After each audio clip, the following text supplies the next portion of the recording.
Budidaya tanaman dengan sistem vertikultur. KKNT periode 2 tahun 2020, kelompok 39 Universitas Palangkaraya. Outline. Yang pertama, definisi vertikultur. Yang kedua, kelebihan budidaya vertikultur. Yang ketiga, pembuatan wadah untuk vertikultur. Yang keempat, pengadaan media tanam. Yang kelima, persiapan bibit tanaman dan penanaman. Yang keenam, perawatan tanaman. Pengertian vertikultur. Sesuai dengan asal katanya dari bahasa Inggris, yaitu vertikal dan kultur. Maka vertikultur adalah sistem budidaya pertanian yang dilakukan secara vertikal atau bertingkat, baik indoor maupun outdoor. Kelebihan budidaya dengan sistem vertikultur. Yang pertama, efisiensi penggunaan lahan karena bibit yang ditanam jumlahnya lebih banyak dibandingkan sistem konvensional. Yang kedua, minimalisir penggunaan pupuk dan pestisida. Yang ketiga, dapat dipindahkan dengan mudah karena tanaman diletakkan di dalam polybag. Yang keempat, mempermudah monitoring atau pemeliharaan tanaman. Alat dan bahan pembuatan rak. Dapat kita lihat pada gambar. Terdapat gergaji, palu, paku, kuas cat, meteran, daun bawang, kayu reng, papan, cat kayu, polybag, bibit tomat, dan bawang dayak. Bisa dilihat pada gambar berikut ini contoh bentuk rak tanaman untuk budidaya sistem vertikultur.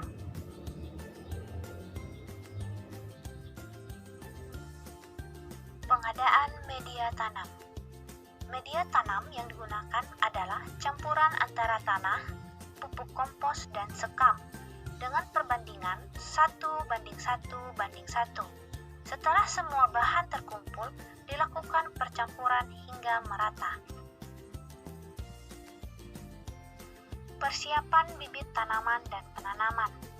Pada dasarnya ada 3 tahap dalam proses ini, yaitu persemaian, pemindahan, dan penanaman. Persemaian dilakukan dengan menggunakan polybag ukuran kecil dan media tanam berupa tanah yang sudah dicampur dengan pupuk kompos dan sekam. 2-3 minggu setelah penyemaian, benih sudah berkecambah dan mengeluarkan 3-4 daun. Idealnya, benih yang sudah tumbuh, daun berjumlah 4-5 helai sudah layak dipindah tanamkan. Perawatan tanaman. Perawatan tanaman juga harus dilakukan dengan menyiram tanaman secara berkala agar tanaman tidak layu.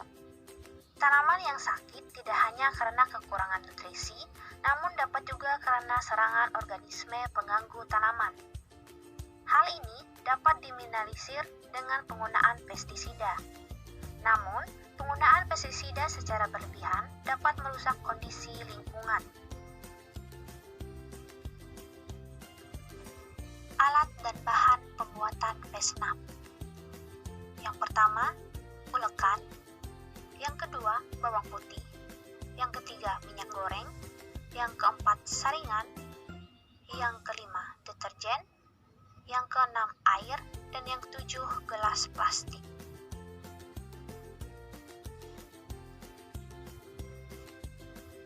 Langkah pembuatan pestisida nabati. Yang pertama, ulek atau tumbuk bawang putih sampai halus. Yang kedua, masukkan bawang putih ke dalam wadah, lalu rendam dengan 50 ml minyak sayur selama 24 jam.